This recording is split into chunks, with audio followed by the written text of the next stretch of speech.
Welcome back, everyone. Thanks for tuning in.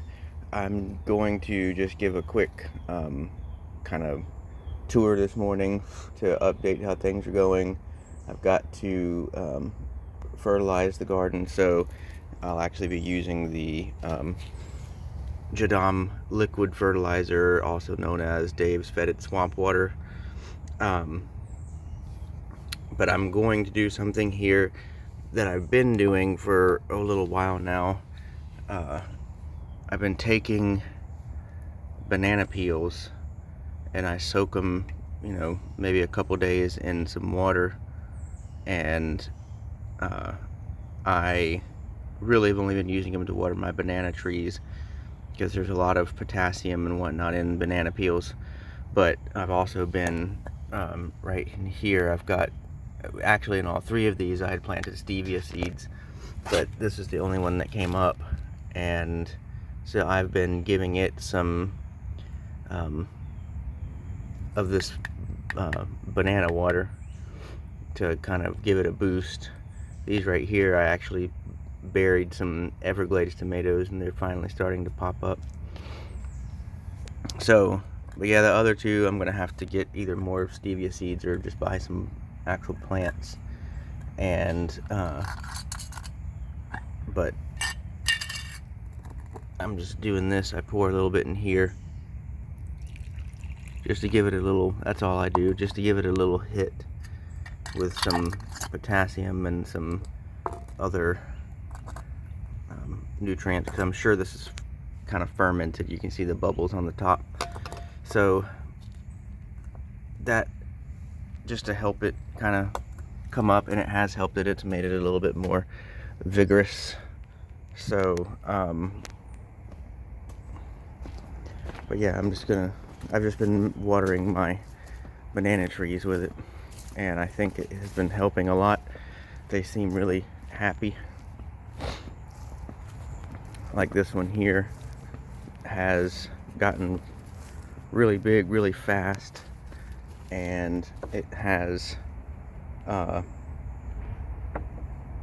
started to make pups. There's one over there, and then there's a smaller one right there, right in the front there. But it's gotten really big. I'm gonna have to make sure I keep it off of my wall and my roof though, which is not a problem. Just cut the leaves off that are going that way. You probably don't even have to cut the whole leaf. Just make sure it's not touching. So, but yeah, I just dump the whole thing with the peel and everything. Bananas need a lot of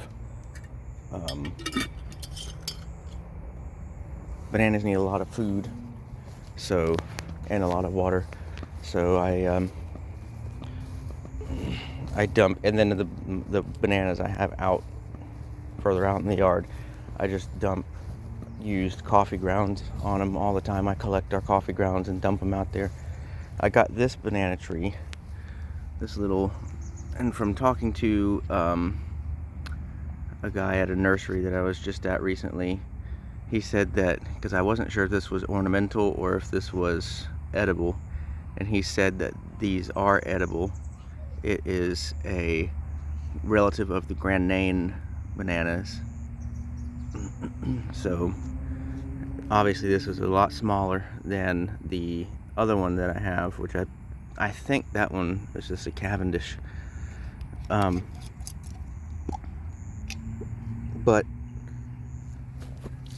I do the same thing with this.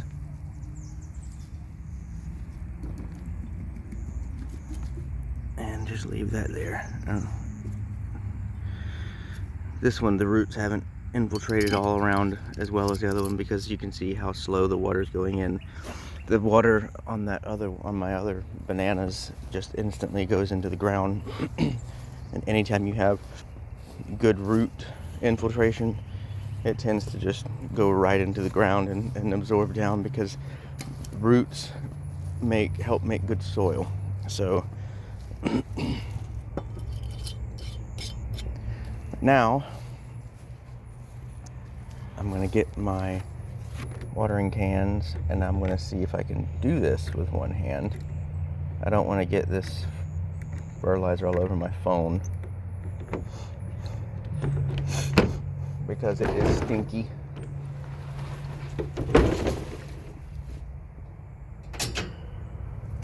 But get my watering cans. I'd like to get a sprayer, but it's hard to use a sprayer with this fertilizer because I'd have to figure out a way to filter the solids out. Right now I'm not fooling with that. I just have these watering cans that don't have I don't know what bird I hear singing up there, but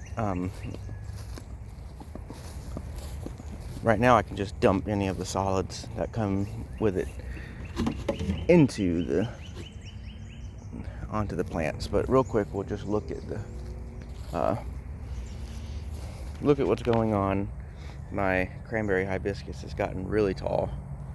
I mean, it's leaning. If it wasn't leaning, it's like up to my chest. It's gotten really tall. It looks really good. Cassava is all starting to really come in and get really tall. I have this one okra plant that's hanging on. Sweet potatoes popping up everywhere. I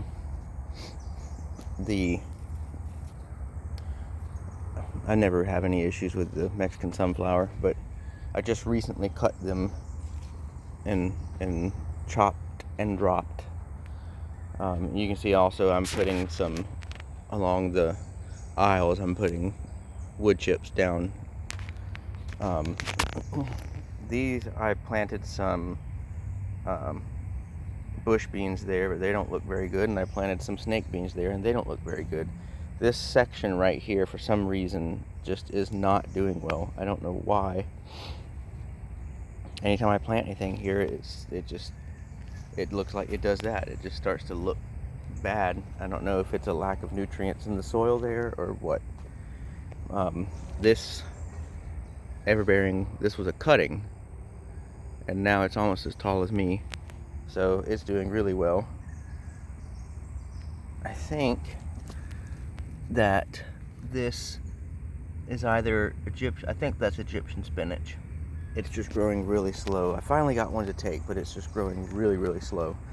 I'm sad I never did get any, I couldn't find any, and I couldn't get any seeds to start for the ground cherry. I love ground cherries, but I didn't have any luck this year. Here I put some of these poles in because I'm gonna grow some more black-eyed peas here, and the Barbados cherry is doing well enough. It's definitely gotten bigger. It's not doing as well as that. It's not doing as well as the mulberry, but I've got sweet potatoes running, but the rabbits have found it, and so you can see like all the places where rabbits have just eaten the leaves. They just come up and bite them right off and eat them. There's a black-eyed pea coming up. Yeah, I've got a few okra plants that are still hanging on, but for the most part they're all gone. This is buttercup squash here, but I don't think it's doing very well. It may not be, it may not be, let me finish what I'm saying, it may not be suitable for here. This is the purple sweet potato that I planted over here. The other ones in here are orange, but this one is purple. That's a mango, that's a kit mango, and the funny thing about that one is I planted a kit mango pit. No, that's a champagne mango, I'm sorry. I planted a champagne mango, also called honey mango, pit, and 2 trees came up out of it. That one, which was smaller, and then this one here I planted where this is where there was, and there's some more coming up right here, black-eyed peas in here, and I just chopped that all down and left it there, and then planted. This is the bigger of the two champagne mangoes, and I thought that was pretty interesting that two trees came out of it, like twins almost. So hopefully we'll get those, because the champagne mangoes, like I said, also known as honey mangoes, are really good. Loofah are doing well. I actually picked one, because some of them are starting to turn yellow, and I picked them. I'm going to let them finish drying inside, because it's our rainy season now, so I don't want them to get moldy out here. I actually have a new one growing right there, right in there. But yeah, it's doing well. This is I don't know if that running right here is buttercup squash. I think that's buttercup squash. I don't think that that's the calabaza. But I've got 3 roselle plants, and they're all looking really good. So hopefully I'm going to get some good roselle in the fall. We've been picking a lot of tomatoes, but this tomato plant looks like it's about had it. But we've gotten, from one tomato plant, we've gotten quite a few tomatoes. This Hamlin orange that I planted here, first off, I think it's going to go back to sour orange because of the thorns. Second of all, it's not looking very good. I haven't decided if I'm just going to leave it and see what it does, or if I'm going to tear it out.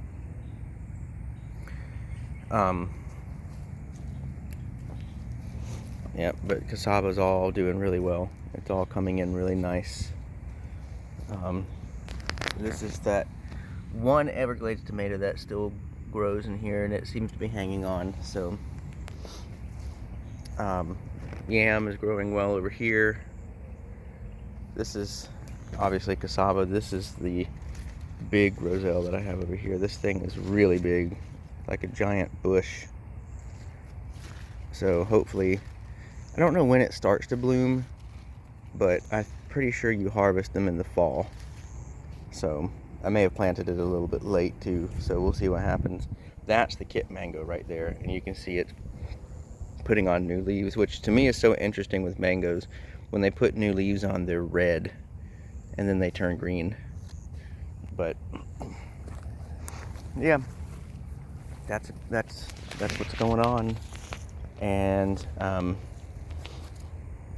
everything is, you know, the things that are still alive are still going pretty well. This is not our, you know, people talk about, I've heard a lot of people say that Florida has a year-round growing season. Well, that's not exactly true. It has a year-round growing season in the sense that, oh, actually, I'm going to need this. In the sense that you can grow something year-round, but it does not have a year-round growing season in the sense that you can just grow anything all year long and no issues.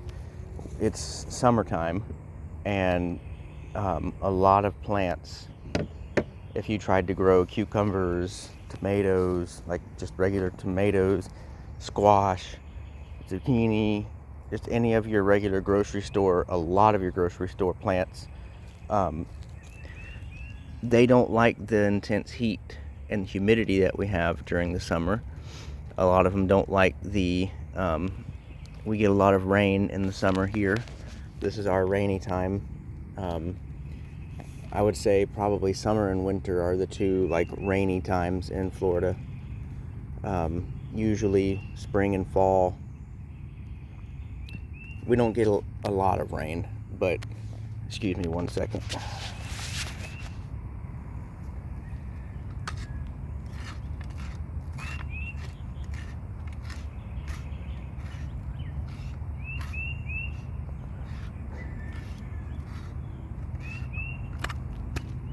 Okay, sorry, I had to unscrew my sprinkler head from the hose. But yes, spring and fall we don't get a lot of rain. Summer is really our rainy season, if you will. So there are a lot of plants that don't like all that rain, and so they get, you know, mildew and stuff, and they can't survive. So in a sense, yes, we have a year-round growing season, but also in a sense, no, we don't. And it also depends on where in Florida you are. I'm in Central Florida. I'm zone 9B. So we do get frost here, as evident in some of my videos from last year, beginning of this year. Well, no, I think, yeah, beginning of this year. We do get frost here. We can have a freeze here. Doesn't it look good? Look at that. Looks great, smells even better. So yeah, I get, in a sense, we do have a year-round growing season, but in a sense, we don't. So you can grow some things year-round, but not everything. There are a lot of things you can't grow. So anyways, all I do here is I take this, this is the swamp water here, and I just fill it up. I don't really gauge too much.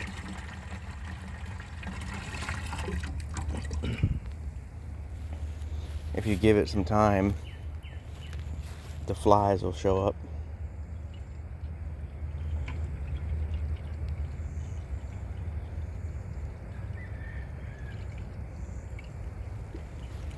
But a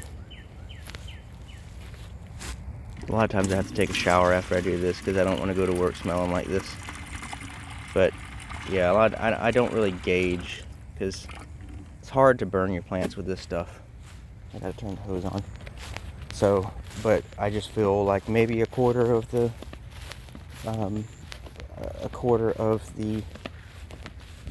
watering cans up respectively, and then fill the rest with water, and then I water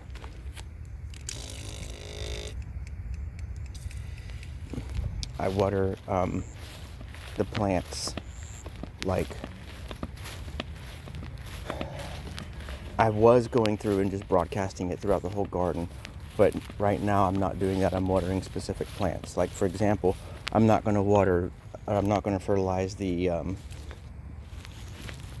Mexican sunflowers because they really don't need it. Then I just fill the rest up with water.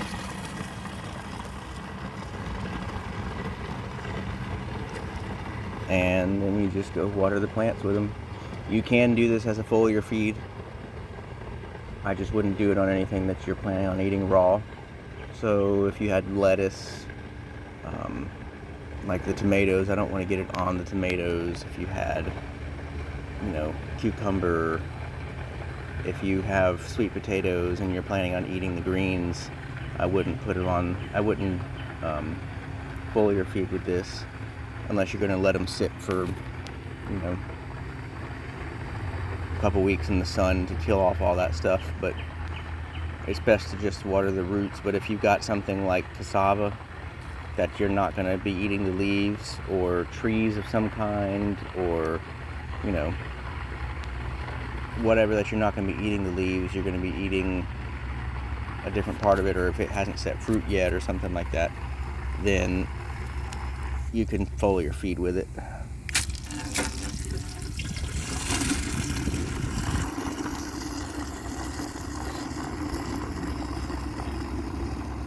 So yeah, I know I've been slow. As I said in my last video, it's been slowing down a bit here because it's summertime. It's not our busiest gardening time. I mean, I'm always planting, I'm always got something going on in the garden, but summertime is not our busy time here. So I'm just gonna come in and just water the roots. That's all. That's what I do with it anyways. So, and this is all I've been using anymore. I don't use any kind of, now when I haven't been using any kind of store-bought fertilizer. When I make the biochar when I actually finish it. I do have store-bought stuff that I can charge it. Now you can charge it with, you can use some of this swamp water and charge it. You would need really to filter the solids out if you're going to do that, but you can certainly use the swamp water for charging biochar. But I'm going to be doing a mixture of things. I bought some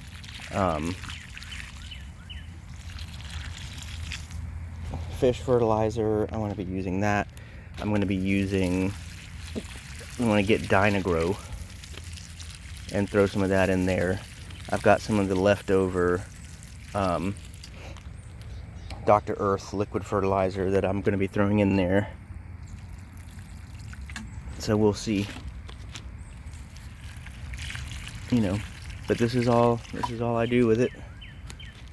I just come in here and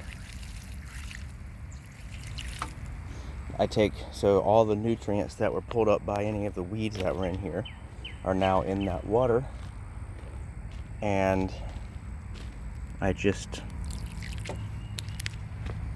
you know, they extract and ferment in that water, and then you put them back into the ground along with micronutrients, microorganisms, because, you know, it's going to be, the reason why it stinks so bad is because it's fermented, you know. So this is not your quote unquote correct way to do compost tea, because I don't have an aerator and I don't have, you know, I'm not measuring out what I'm putting in there and stuff like that. But this is, I think, a better way to do compost tea. So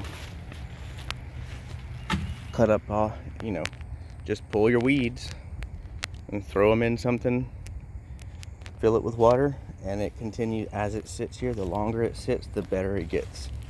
It's like, in the Jadam book, he actually calls it like soy sauce. Like, the longer soy sauce sits and brews and ferments, the better it gets. Same thing with like wine, you know, the longer it ages, the better it gets. Same thing with this. The longer it sits here, the more it absorbs and pulls out the nutrients from the grass and the weeds and whatever you've put in here, and it just gets better and better and better. It ferments more. You can see, like, along the edge over here, there's like bubbles all along. That's fermentation. So you're putting microorganisms back into the soil. Yeah, so this is the best way to do it. If you want to have something that doesn't smell, of course, then you can do that with an aerator and things like that. Although he does talk about in the book, Young Sang Cho talks about, you can put like azomite and stuff like that in here, and it helps reduce the smell. I think it kind of absorbs some of the stuff. Plus, it has a lot of minerals. I don't have any azomite. I didn't buy any, so I didn't put any in here. This is purely just weeds that I pulled from around the garden, around my trees and stuff like that. Threw them in here. There's a couple banana peels, stuff like that. And yeah, so this is the way to go. You don't have to buy all the extra stuff. All you need is a container. You don't even have to have a 55-gallon drum. If all you've got is something like a 5-gallon bucket like that, you can do the same thing. I've done it in an old garbage can. Just go buy a garbage can, or, you know, if you have an old garbage can or something like that, you know, do the same thing with that. Now, you do have to, I have this contractor bag that I put over the top, because if you don't, this will become infiltrated with mosquitoes. So you need to have something you can close up. You don't want this to be a breeding ground for mosquitoes. So make sure you have something with a lid that stays closed and doesn't allow mosquitoes in, or put like a bag over the top, something to keep them out. It won't hurt the fertilizer. In fact, it adds some protein, but you just don't want to have a mosquito breeding ground right in your yard. So, but yeah, get out there and make some, you know, it's something to do with the weeds. Like I've said in one of my other videos, you know, you always pull weeds and get rid of them and stuff. Don't get rid of them. make fertilizer out of it. And then on top of that, if we have a big fertilizer shortage, you don't have to worry, because you've got fertilizer right here for free. So, but that's all I'm going to do today. I'm going to finish fertilizing and then I'm going to be done. And thanks for watching. Hopefully I will be able to get things rolling a little bit faster, but like I said, this is not one of our busy times. Come fall, I'll be having a lot more going on. But yeah, I will be back probably next week with another video, if not a week after. Thank you so much for watching. I greatly appreciate anyone who watches and subscribes. If you know someone you think would be interested, please let them, share my channel with them. And I'll leave you with this nice image. Look at that. It looks great. Take care.